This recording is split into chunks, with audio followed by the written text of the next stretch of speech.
नमस्कार दोस्तों, स्वागत है आपका एक बार फिर से हमारे इस नए वीडियो में।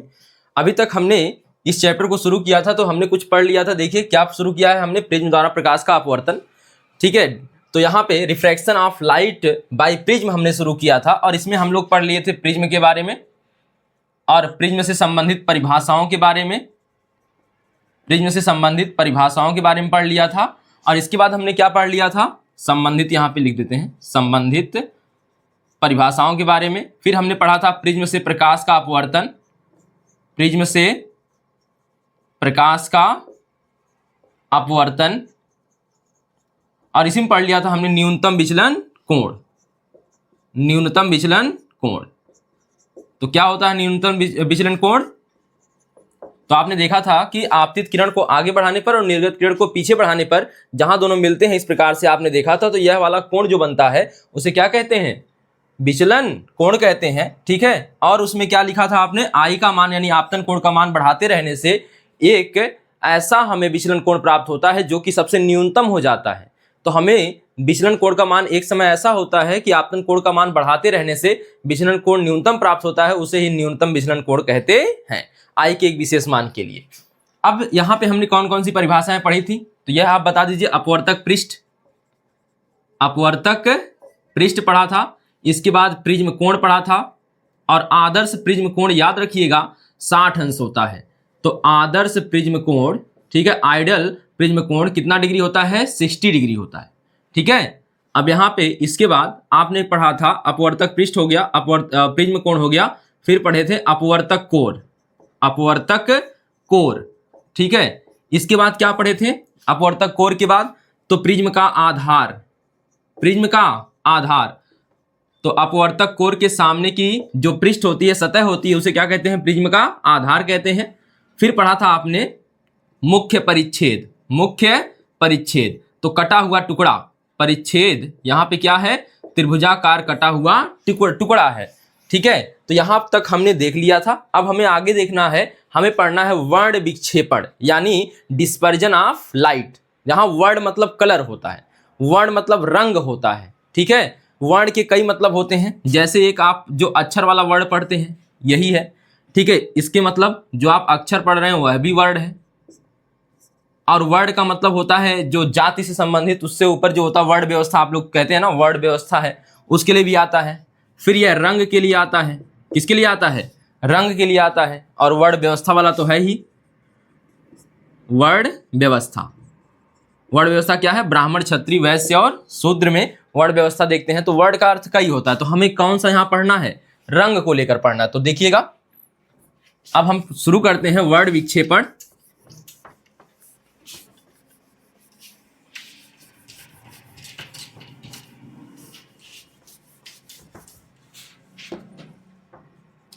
वर्ण विक्षेपण, यहां देखिए यह विक्षेपण है, विक्षेपण नहीं है। अगर आप विक्षेपण बोलते हैं तो गलत हो जाएगा, यह विक्षेपण ऐसे लिखा जाता है, लेकिन यह क्या है? विक्षेपण, विक्षेपण। ठीक है, तो यहाँ पे वर्ण विक्षेपण है। अंग्रेजी में बोलते हैं dispersion of light, dispersion of light. बहुत इंपॉर्टेंट हेडिंग है आपके लिए, तो देखिएगा इसे। तो यहाँ पे मान लेते हैं कोई प्रिज्म है, क्या है? कोई प्रिज्म है, और यहां से मान लेते हैं कोई प्रकाश आ रहा। देखिए श्वेत प्रकाश, श्वेत प्रकाश। अब यह श्वेत प्रकाश क्या होता है? तो सूर्य का जो प्रकाश आता है उसे हम कहते हैं श्वेत प्रकाश। सूर्य के प्रकाश को क्या कहा जाता है? श्वेत प्रकाश। जब इस प्रिज्म से टकराता है तो 7 रंग में विभक्त हो जाता है। कितने रंगों में विभक्त होता है? 7 रंगों में।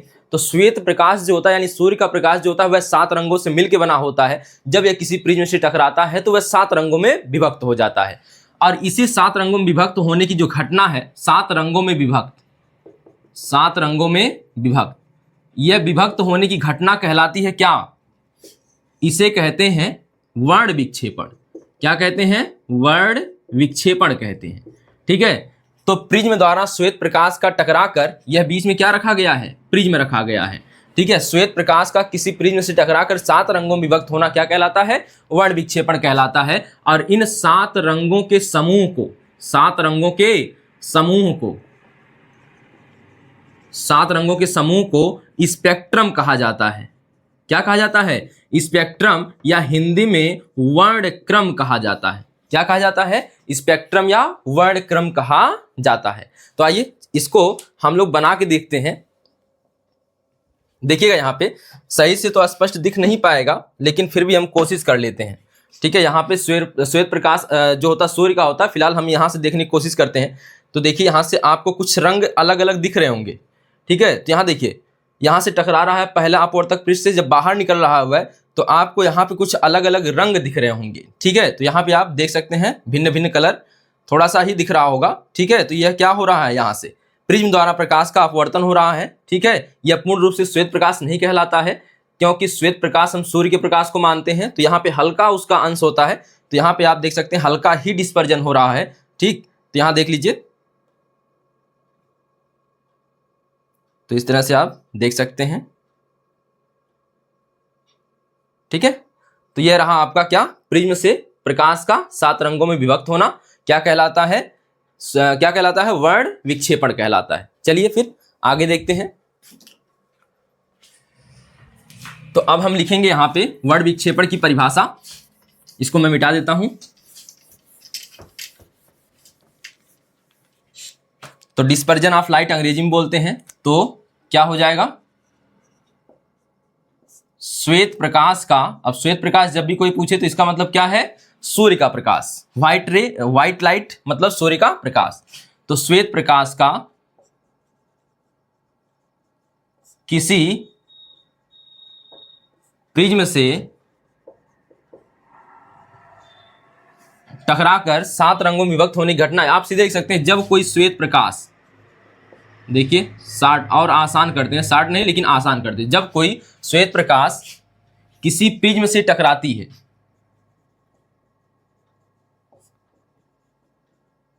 किसी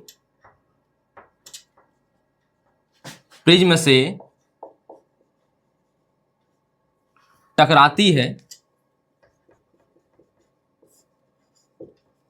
है तो वह 7 रंगों में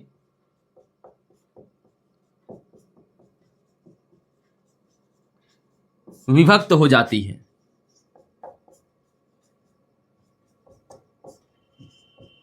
विभक्त हो जाती है। इसी घटना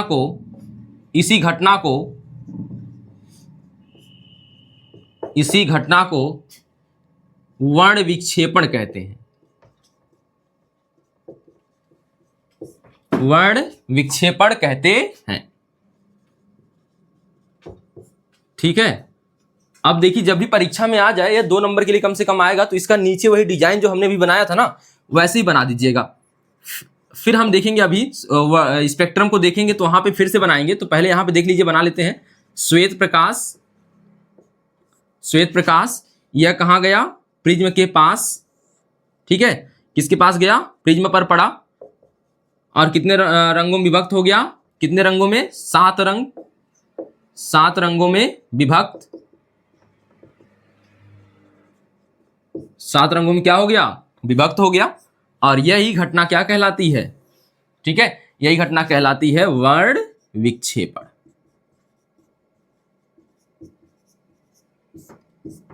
ठीक है, यह हो गया आपका वर्ण विक्षेपण। और इन 7 रंगों के समूह को क्या कहते हैं? स्पेक्ट्रम कहते हैं। तो स्पेक्ट्रम के बारे में हम आगे बात करते हैं, पहले इसको उतार लीजिए। अब आइए देखते हैं आगे। तो 7 रंगों को हम देखते हैं, 7 रंगों के समूह को, जिन्हें विवग्योर के नाम से जानते हैं। तो अब आप लोग देखिए, स्पेक्ट्रम, वर्णक्रम।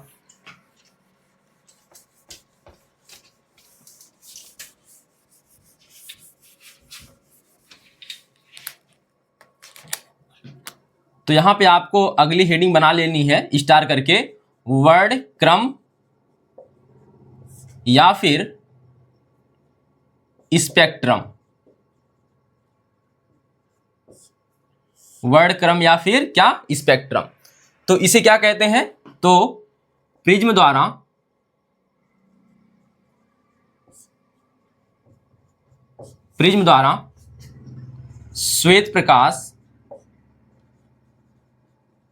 श्वेत प्रकाश कितने रंगों में विभक्त होता है? 7 रंगों में विभक्त हो जाता है।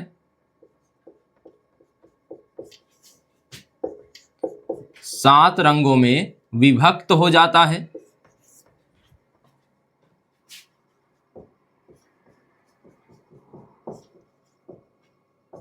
इन्हीं 7 रंगों के समूह को, इन्हीं 7 रंगों के समूह को क्या कहते हैं? 7 रंगों के समूह को स्पेक्ट्रम कहते हैं। इन्हीं 7 रंगों के समूह को स्पेक्ट्रम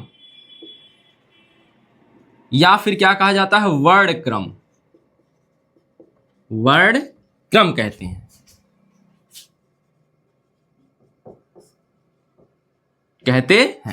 अब यहां पे हम चित्र द्वारा इसको बना भी लेते हैं। यह मान लेते हैं प्रिज्म है, और प्रिज्म का आदर्श कोण कितना होता है? 60 डिग्री होता है। यानी प्रिज्म का यह वाला कोण कितना डिग्री होता है? 60 डिग्री आदर्श कोण। ठीक है, तो यहां पे इसको हटाते हैं पहले। यह एक प्रिज्म है और यहां से मान लेते हैं कोई श्वेत प्रकाश आ रहा है, टकरा रहा है। श्वेत प्रकाश थोड़ा सा और हल्का सा ऊपर करते हैं, यहां से ले जाते हैं। ठीक है, यह हो गया श्वेत प्रकाश। अब यह जाके टकराएगा तो यहां पे देखिए यह अभिलंब होगा। ठीक है, अभिलंब होगा तो यह अभिलंब की ओर हल्का सा झुक जाएगा। अभिलंब की ओर हल्का सा क्या हो जाएगा? झुक जाएगा। ठीक है, अब बाहर निकलेगा तो यहां पे एक अभिलंब होगा। अब यह अभिलंब से यहां जाएगा तो दूर हट जाएगा हल्का सा, इसको जाना इस रास्ते, हल्का सा नीचे चला जाएगा। ठीक है, और यह कितने रंगों में विभक्त हो जाता है? 7 रंगों में। तो 2 3 4 5 6 7, कितने रंग हो गए? 7। तो यह 7 रंगों में प्रकाश किरण आपकी जो श्वेत प्रकाश है वह विभक्त हो गया। अब इसमें एक एक नाम को हम लिख लेते हैं। अंग्रेजी में कहते हैं इसे विबग्योर, VIG, विब, यहां पे वी होगा, VIB, विबग्योर, GYOR। ठीक है, तो इसको हम कहते हैं विबग्योर। ठीक है, अब देखिए सबसे ज्यादा विचलन किसका हुआ है? तो सबसे नीचे जो गया, देखिए सबसे ज्यादा झुका कौन, सबसे दूर कौन भागा? अभिलंब से सबसे दूर कौन भागा है? यह वाला कलर बैगनी है, वायलेट। अंग्रेजी में क्या बोलते हैं? वायलेट। नाम अंग्रेजी में इनका क्या हो जाएगा? वायलेट, और इसका इंडिगो, इसका ब्लू, इसका ग्रीन, Y से येलो, O से ऑरेंज, R से रेड। ठीक है, और हिंदी में क्या पढ़ते हैं इसे? बैजनी हपी नाला, बैजनी हपी नाला। तो यहां पे देख लीजिए, तो यहां पे लिख देते हैं बैजनी हपी नाला। तो नाला में जाके हैप्पी नहीं होना है, यहां पे नाम याद रखना है आपको। यह देखिएगा, यह हो गया बैगनी, जा से जामुनी, नी से नीला, हा से हरा, और पी से पीला, ना से नारंगी, ला से लाल। फिर से देख लीजिए नाम, बैगनी, जामुनी, नीला, हरा, पीला और नारंगी और लाल। यह 7 रंग होते हैं। तो नीचे से इनको पढ़ा जाता है ऊपर की ओर। नीचे से कहा जाया जाता है? ऊपर की ओर। तो इन्हीं 7 रंगों के समूह को कहा जाता है क्या? क्या कहा जाता है? स्पेक्ट्रम कहा जाता है। तो श्वेत प्रकाश जब किसी प्रिज्म से टकराता है 7 रंगों में विभक्त हो जाता है। इस घटना को क्या कहते हैं? वर्ण विक्षेपण कहते हैं। तथा इन 7 रंगों के समूह को क्या कहा जाता है? स्पेक्ट्रम कहा जाता है, जिन्हें हम आसानी से याद करने के लिए याद कर सकते हैं विबग्योर। क्या याद रख सकते हैं? विबग्योर या फिर बैजनी हपी नाला। तो VIBGYOR, violet, indigo, blue, green, yellow, orange, red. और यह हो गया बैगनी, जामुनी, नीला और हरा, पीला और नीला और क्या? लाल। तो यह हो गए 7 रंग। इन्हीं 7 रंगों के समूह को क्या कहा जाता है? स्पेक्ट्रम कहा जाता है। ठीक है, और यह क्या है? आपका प्रिज्म है। ठीक, तो यह रहा आपका। अब देखेंगे सबसे ज्यादा विचलन किसका हुआ है? सबसे अधिक विचलन किसका हुआ है? यहां पे सबसे अधिक विचलन यह पूछा जाता है अलग से, याद रखेंगे इसको। ठीक है, पॉइंट बना के नीचे नोट कर लेंगे। सबसे अधिक विचलन बैगनी रंग का, बैगनी रंग का, और सबसे कम विचलन, सबसे कम विचलन लाल रंग का, और इसीलिए लाल रंग को खतरे के निशान के रूप में चुना जाता है। इसका विचलन नहीं होता है, जहां रख दिया गया वहीं दिखाई देगा, ठीक है। बाकी कलर थोड़ा सा फैल जाते हैं, लेकिन लाल रंग नहीं फैलता है, क्योंकि इसका विचलन कम होता है, महा कम होता है, कम नहीं महा कम होता है। सबसे अधिक विचलन किसका हो रहा है? बैगनी रंग का, और सबसे कम किसका हो रहा है? लाल रंग का, ठीक है। तो यहाँ पे यह विचलन होने का कारण क्या है? आपने पिछले एक अध्याय अपवर्तनांक में आपने कहीं पढ़ा होगा, आपने जब अपवर्तन पढ़ा था वहां पे पढ़े होंगे अपवर्तनांक। तो वहां पे अपवर्तनांक में बताया गया था कि किसी भी रंग के लिए अपवर्तनांक जो होता है पदार्थ का अलग अलग होता है। अब देखिए, अपवर्तन होगा पारदर्शी पदार्थ से, अपवर्तन होगा किस पदार्थ से? पारदर्शी पदार्थ से। तो किसी पारदर्शी पदार्थ का जो अपवर्तनांक होता है वह रंगों पर निर्भर करता है। किस पर निर्भर करता है? रंगों पर निर्भर करता है। जिस रंग के लिए अपवर्तनांक अधिक होगा, जिस रंग के लिए अपवर्तनांक अधिक होगा उसका विचलन अधिक होगा। यानी बैगनी रंग के लिए प्रिज्म का अपवर्तनांक क्या होता है? सबसे अधिक। यहाँ पे बैगनी रंग के लिए प्रिज्म का अपवर्तनांक सबसे अधिक होता है, इसलिए बैगनी रंग का विचलन सबसे अधिक होता है। और लाल रंग के लिए अपवर्तनांक सबसे कम होता है, इसलिए लाल रंग का अपवर्तन मतलब कि विचलन सबसे कम होता है। फिर से बताइए कि प्रिज्म से अपवर्तन का कारण क्या है? प्रिज्म से अपवर्तन का कारण, प्रिज्म से अपवर्तन का कारण, तो अपवर्तनांक होता है। कौन होता है? अपवर्तनांक। भिन्न भिन्न रंगों के लिए पारदर्शी पदार्थ का अपवर्तनांक भिन्न भिन्न होना। भिन्न भिन्न रंगों के लिए, भिन्न भिन्न रंगों के लिए किसी पारदर्शी पदार्थ का, आप सीधे पारदर्शी पदार्थ लिख सकते हैं, पारदर्शी पदार्थ का अपवर्तनांक भिन्न भिन्न होना, भिन्न भिन्न होना, ठीक है।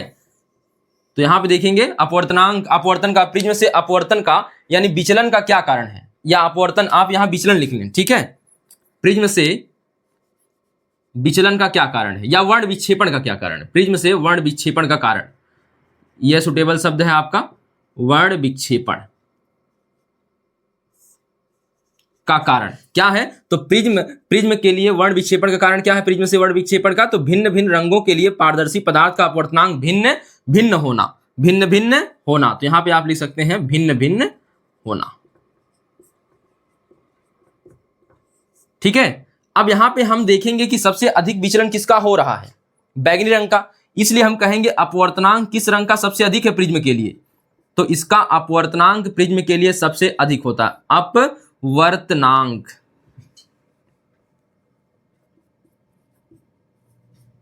अपवर्तनांक सबसे अधिक, तो प्रिज्म के लिए सबसे अधिक अपवर्तनांक किसका है? बैगनी का सबसे अधिक। अब बताइए सबसे कम किसके लिए अपवर्तनांक होगा प्रिज्म का? तो लाल रंग के लिए अपवर्तनांक सबसे कम,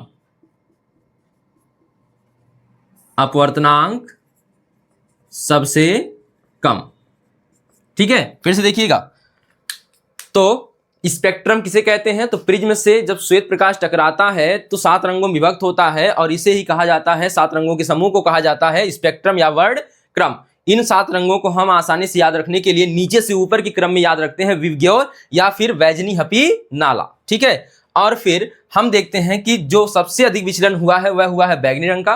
क्यों हुआ है अभी बताते हैं। सबसे कम विचलन किसका हुआ है? लाल रंग का। यह डिपेंड करता है वर्ण विक्षेपण का जो कारण होता है, भिन्न भिन्न रंगों के लिए पारदर्शी पदार्थ का अपवर्तनांक भिन्न भिन्न होना। अब प्रिज्म कैसा पदार्थ है? यह कैसा पदार्थ है? पारदर्शी पदार्थ है। कैसा है? पूरा का पूरा पारदर्शी पदार्थ है। तो यह पूरा पारदर्शी पदार्थ है, तो इसके लिए ना भिन्न भिन्न रंग के अपवर्तनांक अलग अलग होंगे। जिसका अपवर्तनांक जितना ज्यादा होगा उसका विचलन उतना ही ज्यादा होगा। तो सबसे अधिक विचलन बैगनी का, तो अपवर्तनांक सबसे ज्यादा किसका होगा? बैगनी का। इसे याद रखिएगा, मतलब इसे बहुविकल्पी में पूछेगा, बताइए किस रंग के लिए प्रिज्म का अपवर्तनांक सबसे अधिक होता है? तो आप बताएंगे किस रंग के लिए? बैगनी के लिए। अब पूछेगा प्रिज्म से सबसे ज्यादा विचलन किसका होता है? तो बैगनी का होता है। दूसरा क्वेश्चन बन जाएगा, दूसरा क्वेश्चन इस प्रकार से बनेगा, सबसे कम विचलन किसका होता है? लाल रंग का। और फिर पूछ देगा कि सबसे अपवर्तनांक सबसे कम किसका होता है? तो यहां पे कहेगा, फिर आपको बताना होगा लाल रंग का, ठीक है। तो आप इसे नोट कर लीजिए, या साइड में कहीं नीचे नोट कर लीजिएगा यह वाली बात, ठीक है। तो पहले इसको नोट कर लीजिए। अब आइए आगे बात करते हैं श्वेत रंग का पुनर्संयोजन। देखिए यह न्यूटन ने बताया था, न्यूटन ने किया यह प्रयोग।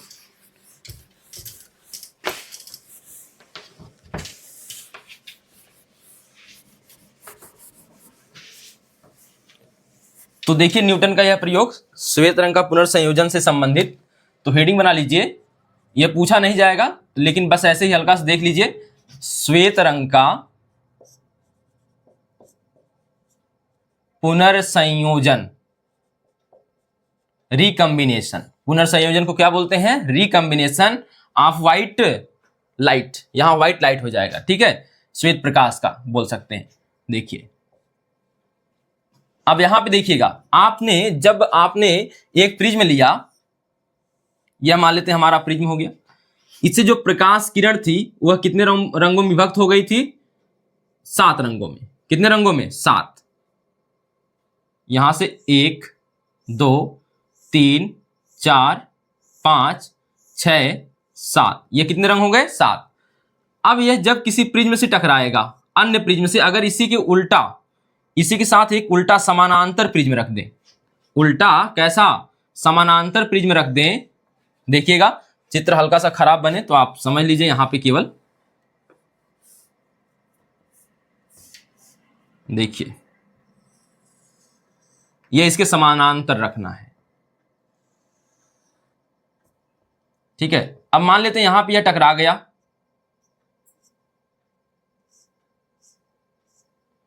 अब यह जाके सातों किरणें एक दूसरे सभी से परस्पर मिल जाएंगी, सभी सातों किरणें परस्पर क्या होंगी? मिल जाएंगी।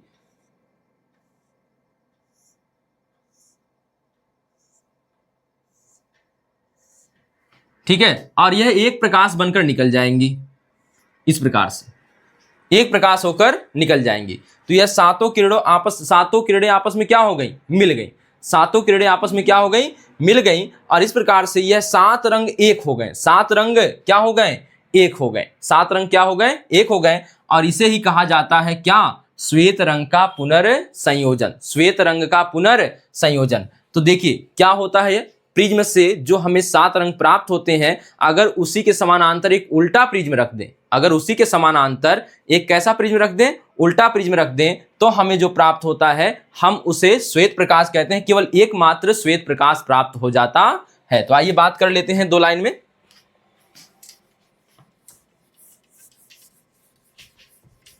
यहां पे थोड़ा सा चित्र है, पीछे वाले में आप ऐसे सुधार कर लीजिएगा हल्का सा। क्या करना है? देखिए वहां पे यह चित्र आपने बनाया था तो इस तरह से गया था, फिर ऐसे यहां से बना लिए थे ना, यहां से आपको ऐसे बनाना था। तो कितना हो गया? 1 2 3 4 5 6 और यह 7, ऐसे बनाइएगा। ठीक है, सुधार कर लीजिएगा वहां पे, यह हो जाएगा। और यहां पे फिर आप विग्योर कर लीजिएगा, VIBGYOR। ठीक है, यह चित्र बना लीजिएगा। पीछे वाला चित्र आप सुधार कर लीजिएगा, यह चित्र बनाइएगा। यहां से यहीं से विभक्त हो जाता है, प्रिज्म के पहले ही भाग से विभक्त हो जाता है कलर, फिर 7 रंग यहां से बाहर निकलते हैं। ठीक है, तो आइए बात कर लेते हैं अब। तो आपको पता चल गया कि यह 7 रंग मिलकर क्या होंगे? अब एक होंगे 7 रंग। कब? जब इनके समानांतर एक उल्टा प्रिज्म रख दिया जाए तब। तो यहां देखेंगे ऐसे जाके यह टकराएंगे, तो इस प्रकार से यह चित्र बनेगा।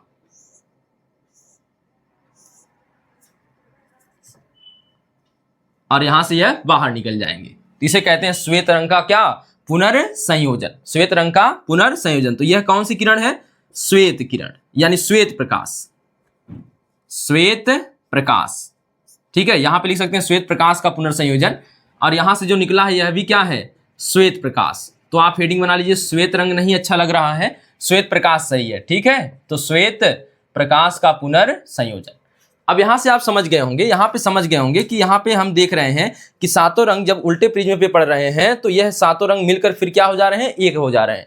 इसे हम कहते हैं श्वेत रंग का पुनर्संयोजन। इसे खोजा सबसे पहले देखा किसने प्रयोग करके? न्यूटन ने। तो हम क्या लिखेंगे? जब श्वेत प्रकाश, सुन लीजिएगा, केवल मैं बोल दे रहा हूं, जब श्वेत प्रकाश किसी प्रिज्म से टकराता है तो 7 रंगों में विभक्त हो जाता है। यदि हम उसी प्रिज्म के समानांतर एक उल्टा प्रिज्म रखते हैं, यदि हम उसी प्रिज्म के समानांतर एक उल्टा प्रिज्म रखते हैं तो यह सातों रंग पुनः इस प्रिज्म से अपवर्तित होते हुए श्वेत प्रकाश का निर्माण करते हैं, इसे ही क्या कहते हैं? इसे ही श्वेत प्रकाश का पुनर्संयोजन कहते हैं। ठीक है, तो हम लिख सकते हैं क्या? श्वेत प्रकाश, जब श्वेत प्रकाश किसी प्रिज्म से टकराता है तो वह 7 रंगों में विभक्त हो जाता है। तो वह 7 रंगों में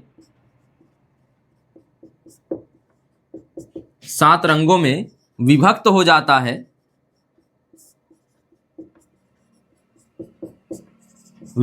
जाता है। यदि हम इन 7 रंगों को पुनः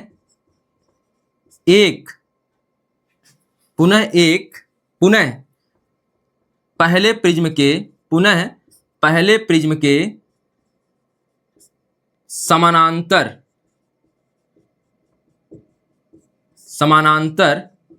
उल्टे रखे अन्य प्रिज्म से गुजारते हैं तो ये 7 रंग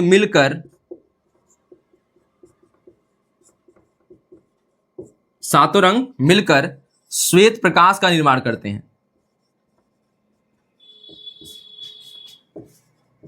श्वेत प्रकाश का निर्माण करते हैं, इसे ही श्वेत प्रकाश का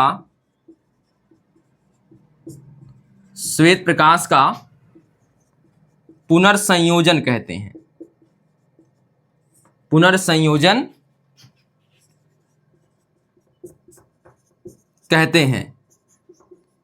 इसे सर्वप्रथम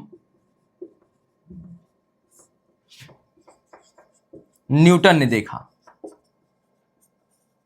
ठीक है, अब ध्यान दीजिएगा, हमने पूरा लिख दिया है और आप पिछला वाला चित्र सुधार लीजिएगा, यहां से 7 रंग विभक्त करिएगा। ठीक है, तो जब श्वेत प्रकाश किसी प्रिज्म से टकराता है तो लिख लीजिएगा, टकराता है तो वह 7 रंगों में विभक्त हो जाता है। यदि हम इन 7 को नहीं है, 7 रंगों को है, देखिए छूट जा रहा है, 7 रंगों को पुनः पहले प्रिज्म के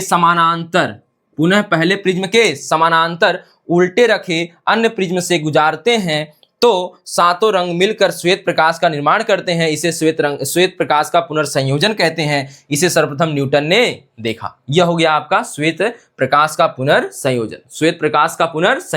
ठीक है, तो आपको एक पिछले में सुधार करना है, वह है यह चित्र। ठीक, तो इसके बाद हमें पढ़ना है इस पर आधारित एक घटना जो कि इंद्रधनुष का बनना है।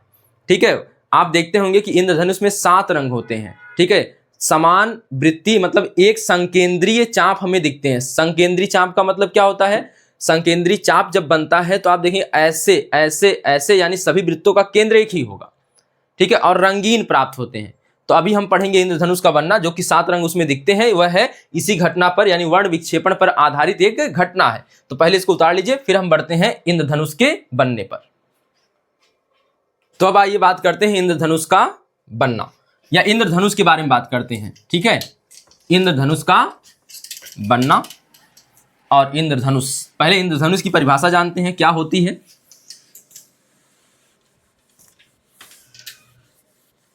इंद्रधनुष, रेनबो, एक मिनट,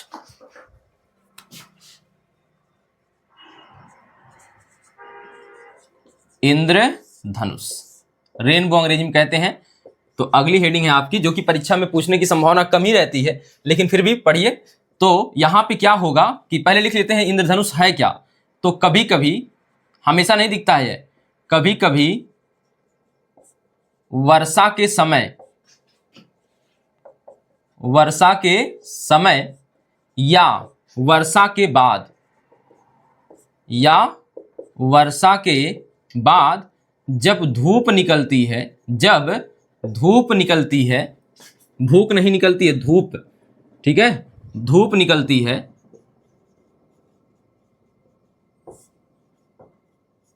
तो आकाश में क्या दिखाई देते हैं? रंगीन संकेंद्रीय वृत्तीय चाप दिखाई पड़ते हैं, सूर्य के विपरीत, ठीक है। आकाश में रंगीन संकेंद्रीय वृत्तीय चाप सूर्य के विपरीत, जिस तरफ सूर्य होता उधर नहीं, सूर्य के विपरीत दिखाई पड़ते हैं, जिन्हें इंद्रधनुष कहते हैं, जिन्हें इंद्रधनुष कहते हैं, इंद्रधनुष कहते हैं, ठीक है। अब इसके निर्माण की जानकारी ले लीजिए, यह निर्माण पूछता नहीं है फिर भी जान लीजिए। यह देखिए कैसे होता है, तो कभी कभी जब वर्षा समाप्त हो जाती है, वर्षा के समय ही कभी कभी निकल जाता है, मुख्यतः वर्षा के बाद ही नजर आते हैं इंद्रधनुष। तो वर्षा समाप्त होने पर ना कुछ बूंद रह जाती हैं वर्षा की वायुमंडल में, अब उन्हीं से यह होती है घटना। तो मान लेते हैं यह वर्षा की बूंद इतनी बड़ी तो नहीं दिखेगी, लेकिन हम मान लेते हैं बड़ी बूंद है, क्योंकि हमें संरचना दिखानी है तो बड़ी बूंद मानना ही पड़ेगा। जैसे कोशिका संरचना जाननी है तो आप छोटी कोशिका से नहीं देख पाएंगे, देख ही नहीं पाएंगे उसमें, तो हमें बड़ा बृहद करके देखना पड़ता है। तो मान लेते हैं यह वर्षा की बूंद है। अब यहां से मान लेते हैं यहां सूर्य है, सूर्य काला हो गया, ठीक है, ऐसे बन गया, तो आप देख लीजिए केवल। यहां से फिर यह वर्षा की बूंद आएगी, यहां से वर्षा की बूंद से आकर यह श्वेत प्रकाश टकराएगा, तो सूर्य के प्रकाश को हम क्या कहते हैं? श्वेत प्रकाश, ठीक है। अब यह मान लेते हैं यहां पे इसका हो जाता है अपवर्तन। क्या हो जाता है? अपवर्तन, और यह 7 रंगों में किरण विभक्त हो जाती है। कितने रंगों में? 7। इसके बीच में 7 रंग हैं, इसके बीच में कितने रंग हैं? 7 रंग, ठीक है। तो यहां पे एक ऊपर वाला बैगनी होता है, ऊपर वाला बैगनी, नीचे वाला लाल। अब यहां पे इसका क्या हुआ है? वर्ण विक्षेपण हो गया। यह घटना क्या कहलाएगी? वर्ण विक्षेपण, इसका हो गया वर्ण विक्षेपण, ठीक है। मिटा देते हैं, आप समझ रहे होंगे, ठीक है, नहीं तो चित्र बड़ा गड़बड़ सा लगेगा, जो कि देखने में अच्छा नहीं लगेगा। तो यहां अपवर्तन हुआ, यहां से वर्ण विक्षेपण हो गया। अब यहां से यह प्रकाश किरण यहां टकराती है, टकरा गई है। अब इसका हो जाता है पूर्ण आंतरिक परावर्तन। अब यह पूर्ण आंतरिक परावर्तन क्या होता है? जब प्रकाश किरण, जैसे अब यहाँ पे अपवर्तन, यहाँ पे आप देखे थे कि मान लेते हैं यह विरल माध्यम है और यह कौन सा माध्यम? सघन। यहाँ ऊपर मान लेते हैं सघन माध्यम है और नीचे वाला माध्यम क्या है? विरल माध्यम है। तो जब प्रकाश किरण आती है सघन माध्यम से विरल माध्यम में, तो अविलंब से दूर भागती है, अविलंब से दूर भागती है। तो मान लेते हैं यहाँ से प्रकाश किरण गई और यह इसे इस रास्ते जाना था, लेकिन यह अविलंब से दूर हट गई। एक समय ऐसा आएगा कि यह यहां से गुजर जाएगी, और एक समय यहां से ऐसा आएगा जब यहां से गुजरेगी तो यह ऊपर चली जाएगी। इसे ही कहते हैं पूर्ण आंतरिक परावर्तन। पूर्ण आंतरिक परावर्तन, जब अपवर्तन की घटना में परावर्तन होने लगे। इस पे एक वीडियो अलग से बनाएंगे पूर्ण आंतरिक परावर्तन पर, टोटल इंटरनल रिफ्लेक्शन पर, ठीक है। अब यहां पे देखिएगा, तो यहां से प्रकाश को जाना था नीचे की तरफ, लेकिन चली गई ऊपर की तरफ, तो इसे कहते हैं पूर्ण आंतरिक परावर्तन। तो अब यहाँ पे यही होता है, यही घटना हो जाती है कि इसको पीछे जाना चाहिए, लेकिन यह आ जाती है इधर की तरफ घूमकर। पूर्ण आंतरिक परावर्तन इसका हो जाता है। क्या हो जाता है? पूर्ण आंतरिक परावर्तन। तो यहां हो गया पूर्ण आंतरिक परावर्तन, पूर्ण आंतरिक परावर्तन, ठीक है। अब यह टकराने के बाद यह पूर्ण आंतरिक परावर्तन हुआ, फिर यह बाहर निकल आती है यहां से। अब वहां से नहीं निकलती, यहां से बाहर निकलती है। तो इस प्रकार से आप देखेंगे यहां पे हल्का सा घुमाव लेते हुए इधर चली जाती है, ठीक है। समानांतर रहेंगी लगभग, देखेंगे आपको संकेंद्री बनाना रहता है ना, तो संकेंद्री जो होता है आप देखेंगे जो रेखाएं होंगी लगभग समानांतर दिखती हैं। तो यह हो गया आपका, तो यह ऊपर वाला क्या हो गया? लाल, नीचे वाला क्या हो जाता है? बैगनी, ठीक। तो हो गया यह बैगनी और यह हो गया लाल। तो इसे ही कहते हैं क्या? इसे कहते हैं इंद्रधनुष का बनना, इंद्रधनुष का बनना। अगर निर्माण की प्रक्रिया समझना चाहते हैं तो एक बार कहानी सुन लीजिए, मैं मुंह से बोल दे रहा हूं, ठीक है। जब सूर्य का प्रकाश वर्षा में, आप कहेंगे वर्षा के बाद वायुमंडल में वर्षा की कुछ बूंदें रह जाती हैं। अब जब सूर्य निकलता है और इसका श्वेत प्रकाश जब इनसे टकराता है तो उसका अपवर्तन हो जाता है। अपवर्तन होने के बाद यह 7 रंगों में विभक्त हो जाता है। यह प्रिज्म की तरह कार्य करता है, तो 7 रंगों में विभक्त हो जाता है, जो कि पूर्ण आंतरिक परावर्तन के पश्चात जो बाहर निकलते हैं और विपरीत दिशा में संकेंद्रीय चाप का निर्माण करते हुए 7 रंगों में विभक्त हो जाते हैं और यही इंद्रधनुष कहलाता है। ठीक है, इसको लिखिएगा मत, बस ऐसे ही जान लीजिए। तो यह इंद्रधनुष का बनना है। इंद्रधनुष क्या होते हैं, तो आपको कभी कभी यही पूछ देगा कि इंद्रधनुष किसे कहते हैं, आप इंद्रधनुष से क्या समझते हैं। तो यहाँ पे आता तो नहीं है, लेकिन फिर भी ध्यान रखें, कभी कभी वर्षा के समय या वर्षा के बाद जब धूप निकलती है तो आकाश में रंगीन संकेंद्री, यह लाइन याद रखिएगा, आकाश में रंगीन संकेंद्री वृत्तीय चाप, ऐसे देखेंगे ना, ऐसे दिखता है। अब सभी वृत्तों का केंद्र एक ही होता है, यहां बनाएंगे छोटा वृत्त, फिर बड़ा वृत्त, फिर बड़ा वृत्त, फिर और बड़ा वृत्त, तो यह देखेंगे सभी का केंद्र एक ही आएगा। ठीक है, संकेंद्री वृत्त से आप क्या समझते हैं, जिसका केंद्र एक ही हो। इस प्रकार के वृत्तों को हम कहते हैं संकेंद्री वृत्त। सभी देखिए इनकी त्रिज्या बढ़ती जा रही है, लेकिन क्या किसी का केंद्र बदल रहा है, नहीं बदल रहा है, तो यह कहते हैं रंगीन संकेंद्री वृत्तीय चाप। अब देखिए पूरा वृत्त रहेगा तो हम कहेंगे वृत्त, लेकिन अगर इसका एक टुकड़ा बन गया तो हम उसे चाप कहते हैं। क्या कहते हैं, चाप कहते हैं। तो यह वृत्तीय चाप बनाता है। तो रंगीन संकेंद्री वृत्तीय चाप सूर्य के विपरीत दिखाई पड़ते हैं, जिन्हें इंद्रधनुष कहते हैं। तो इसे आप नोट कर लीजिए। ठीक है, नोट करिएगा। अब आइए आगे बात करते हैं वायुमंडलीय अपवर्तन की, एटमॉस्फेरिक रिफ्रैक्शन। अब आपको पता है कि वायुमंडल में ना जो वायु का घनत्व हर जगह समान नहीं है, हर जगह समान नहीं है वायुमंडल का घनत्व। तो आप जानते हैं कि जो पृथ्वी के समीप होगा, मान लेते हैं यह पृथ्वी है, यह अर्थ है, इसके समीप वायुमंडल का घनत्व जो होता है अधिक होता है। ठीक है, जैसे जैसे हम दूरी बढ़ते जाते हैं वायुमंडल में जो घनत्व होता है वह घटता जाता है, फिर और आगे जाते हैं तो बहुत कम हो जाता है। एक समय आता है कि वायुमंडल में घनत्व बहुत कम रह जाता है। ठीक है, एक समय ऐसा भी आता है कि घनत्व एकदम 0 के आसपास हो जाता है।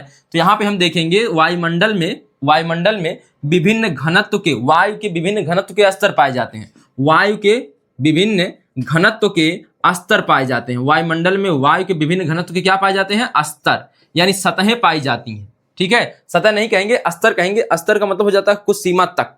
ठीक है, तो यहाँ पे कुछ स्तर पाए जाते हैं इस तरह से। जब आप बताइए सूर्य का प्रकाश यहाँ से आएगा, अब यहाँ टकराएगा तो यहाँ पे अभिलंब बनेगा। क्या बनेगा, अभिलंब बनेगा। और अगर यह इसकी मात्रा में, यह विरल है, यह सघन है, तो अभिलंब की ओर झुक जाएगी प्रकाश किरण, फिर आएगी, फिर झुक जाएगी, फिर आएगी, फिर झुक जाएगी, फिर आएगी, फिर झुक जाएगी। इस तरह से इसका बार बार अपवर्तन हो रहा, प्रकाश किरण का क्या हो रहा, बार बार अपवर्तन। इसे ही कहते हैं वायुमंडलीय अपवर्तन। इसे क्या कहते हैं, वायुमंडलीय अपवर्तन। तो क्या लिखेंगे, तो वायुमंडल में वायु के घनत्व, विभिन्न घनत्व वाले स्तर पाए जाते हैं। तो हम लिख दे रहे हैं, देखिए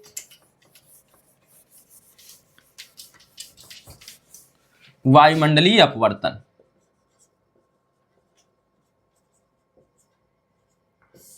इंपॉर्टेंट हेडिंग है। ठीक है, वायुमंडलीय अपवर्तन, अंग्रेजी में बोलते हैं एटमॉस्फेरिक रिफ्रैक्शन। तो क्या होगी परिभाषा, देखिएगा। तो वायुमंडल में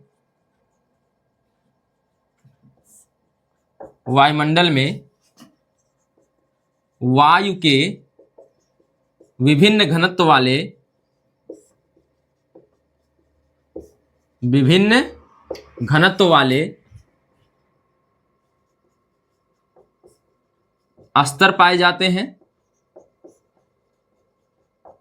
स्तर पाए जाते हैं,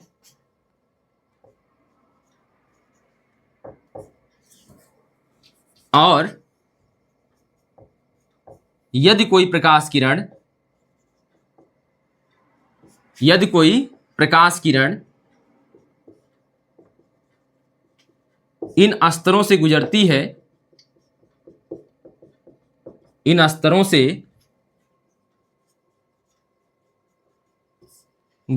है, तो उसका बार बार अपवर्तन होता है। बार बार क्या होता है, अपवर्तन होता है। इसी घटना को वायुमंडलीय अपवर्तन कहते हैं। इसी घटना को वायुमंडलीय अपवर्तन कहते हैं।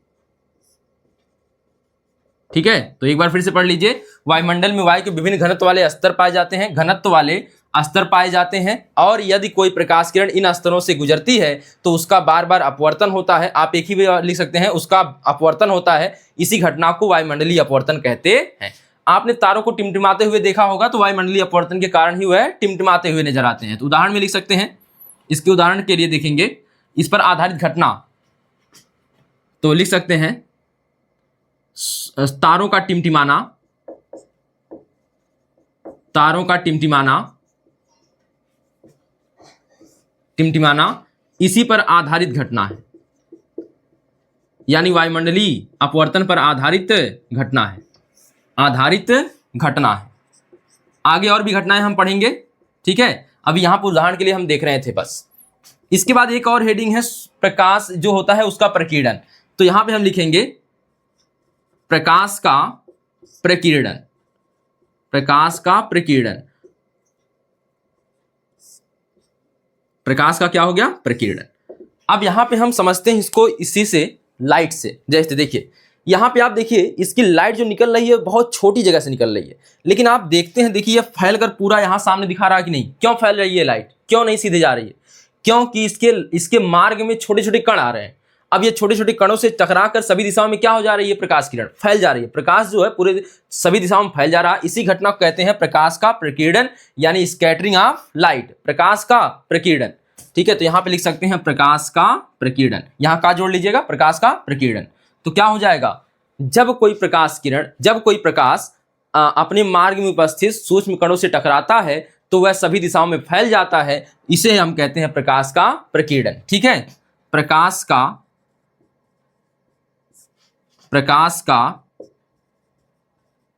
अपने मार्ग में उपस्थित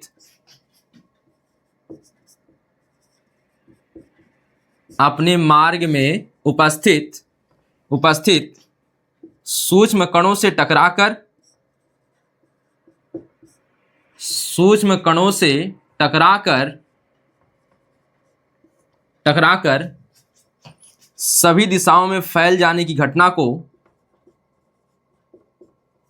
सभी दिशाओं में फैल जाने की घटना को प्रकाश का प्रकीर्णन कहते हैं।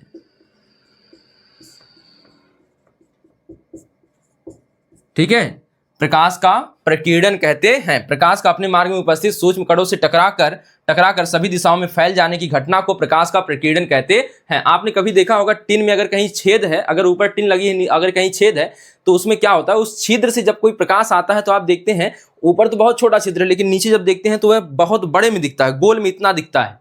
तो यह क्यों हुआ? ऐसा क्यों नहीं उतना ही आया? क्योंकि वहां पर जो मार्ग में आपको वह कण दिखते भी है, उस समय जब आता है तो वह मार्ग में आपको कण दिखते हैं, और उसे ही क्या कहा जाता है? उसे कहा जाता है प्रकाश का फैलना, यानी कहा जाता है प्रकाश का प्रकीर्णन। ठीक है, इस पर आधारित घटनाएं हम पढ़ेंगे।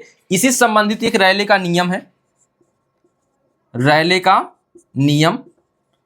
अब इसे समझिए, आगे हम फिर से समझेंगे, लेकिन यहां पर थोड़ा सा देख लीजिए। रेले का नियम कहता है कि जो प्रकीर्णन होता है, यह पूछता नहीं है, लेकिन थोड़ा सा ध्यान रखें, जो प्रकीर्णन की मात्रा होती है वह प्रोपोर्शनल होती है किसी भी रंग के तरंगदैर्ध्य के चतुर्थ घात के क्या व्युत्क्रमानुपाती होती है।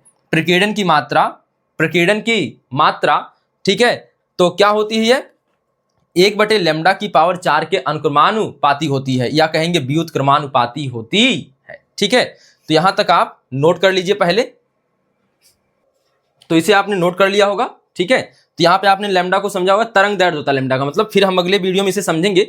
इस वीडियो में हम इसे यहीं पर विराम देंगे, और यहाँ पर आप समझेंगे इसके बाद थोड़ा सा रेले के नियम को समझेंगे। फिर हम समझेंगे वायुमंडलीय अपवर्तन पर आधारित घटनाएं, जैसे तारों का टिमटिमाना है, सूर्यास्त और सूर्योदय के बारे में हम लोग जानेंगे थोड़ा सा। उसके बाद आएगा प्रकाश का प्रकीर्णन, इससे संबंधित घटनाओं को जानेंगे। जैसे हम देखेंगे कि आकाश का रंग नीला क्यों दिखाई देता है, पृथ्वी को अगर हम अंतरिक्ष से देखते हैं वह नीली क्यों दिखाई देती है। तो यह प्रकाश के प्रकीर्णन पर आधारित घटनाएं हैं। ठीक है, तो हम देखते हैं, फिर मिलते हैं अगले वीडियो में। तब तक के लिए धन्यवाद।